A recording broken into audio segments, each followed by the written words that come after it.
Hi hello friends, welcome to our channel.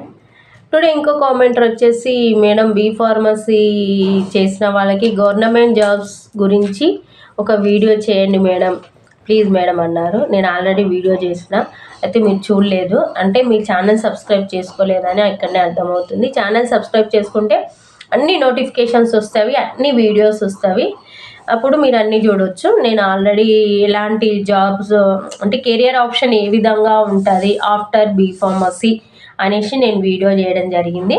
అయితే చూడలేదేమో, అయితే చూడకుంటే నేను లింక్ డిస్క్రిప్షన్లో పెడితే పైన ఐకాన్ మీద కూడా వస్తుంది, కంపల్సరీ మిస్ అవ్వకుండా చూడండి. అయితే ఇప్పుడు మీరు అడిగారు బీ ఫార్మసీ అయిపోయిన తర్వాత గవర్నమెంట్ జాబ్స్ ఏమేమి ఉంటాయి అనేసి.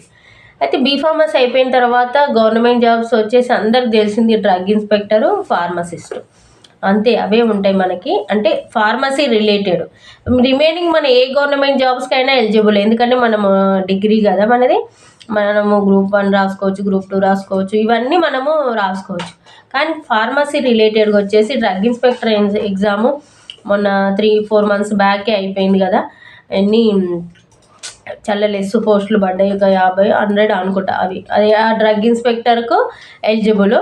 నెక్స్ట్ ఫార్మసిస్ట్ ఉంటుంది కదా, మన హాస్పిటల్లో ఫార్మసిస్ట్ ఉంటాడు, మన బస్తీ దవాఖానలు ఉన్నాయి, బస్తీ దవాఖానలలో కూడా ఫార్మసిస్ట్ ఉంటాడు కదా, ఆ ఫార్మసిస్ట్కు మన గవర్నమెంట్ జాబ్స్ అనేవి మనం ఎలిజిబుల్ అవుతాము.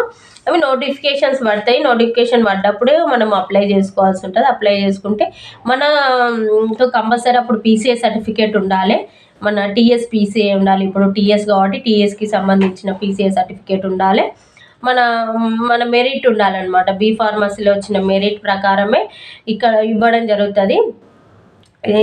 ఒక అటెంప్ట్ నేను ఇచ్చిన అనమాట బీ ఫార్మసీతో ఫార్మసిస్ట్, కాకపోతే లాంగ్ వచ్చింది, అక్కడ నారాయణపేట సైడ్ అక్కడ వచ్చింది లాంగ్ అనేసి నేను దాన్ని లీవ్ చేయడం జరిగింది. అట్లా నోటిఫికేషన్ పడ్డప్పుడు చెక్ చేసుకుంటూ ఉండాలి. చెక్ చేస్తుంటే కాంట్రాక్ట్ బేసే ఉంటుంది ఫస్ట్, కాంట్రాక్ట్ తర్వాత పర్మనెంట్ అవుతుంది. కాంట్రాక్ట్ అదా అనేసి దాన్ని వదులుకోవద్దు, నేను అలానే చేయడం జరిగింది. కాబట్టి మీరు అలాంటి మిస్టేక్ ఏం చేయొద్దు. ఫస్ట్ పర్మనెంట్గా అయితే ఏం ఉండదు, ఈ డ్రగ్ ఇన్స్పెక్టర్ ఉంటుంది కానీ ఫార్మసిస్ట్ ఉండదు, కాంట్రాక్ట్ బేస్ కిందనే ఉంటుంది. కాకపోతే మనము పీసీఐ మాత్రం రిజిస్టర్ అయి ఉండాలి. మనకు మెరిట్ మార్క్స్ మంచిగా ఉంటే, మన కేటగిరీ తగ్గట్టు, మన కేటగిరీలో కాంపిటీషన్ తక్కువ ఉంటే వచ్చే ఛాన్సెస్ ఉంటాయి. కాకపోతే చాలామంది ఉన్నారు ఫార్మసీ స్టూడెంట్స్, కాబట్టి ఒక్కసారి నోటిఫికేషన్ పడ్డదంటే ఇక కొన్ని లక్షల మంది వెళ్తారు. అదే మెరిట్ చూస్తారు మెయిన్లీ అందులో.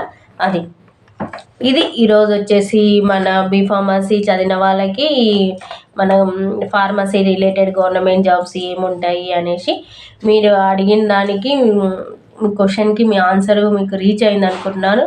ఈ వీడియో చూసిన తర్వాత రిప్లై ఇవ్వడం అస్సలు మర్చిపోద్దు, కంపల్సరీ నాకు రిప్లై ఇవ్వండి. రిప్లై ఇస్తే నాకు ఓహో మీకు క్వశ్చన్కి మీ ఆన్సర్ రీచ్ అయింది అని నాకు అర్థమవుతుంది. లేదు ఇంకా ఏమన్నా చెప్పాలనుకుంటే కూడా నేను తెలుసుకొని మరీ చెప్తాను అనమాట. మీకు సబ్జెక్ట్ రిలేటెడ్ ఏ డౌట్ ఉన్నా కూడా కామెంట్ సెక్షన్లో పోస్ట్ చేయండి, మీకు ఎంబడే నేను వీడియో రూపంలో మీకు రిప్లై ఇవ్వడం జరుగుతుంది. ఫస్ట్ టైం ఛానల్ చూస్తే కంపల్సరీ సబ్స్క్రైబ్ చేసుకోండి, మీ ఫ్రెండ్స్కి రిలేటివ్స్కి రికమెండ్ చేయండి, షేర్ చేయండి. వాళ్ళు కూడా ఏమన్నా డౌట్స్ ఉంటే కూడా అడుగుతారు, అవి కూడా మీకు యూజ్ అవుతాయి కదా, అందుకనేసి మీ ఫ్రెండ్స్కి రిలేటివ్స్కి షేర్ చేయమని నేను ఎప్పుడు చెప్తా ఉంటాను అనమాట. Thanks for watching our channel. Thank you so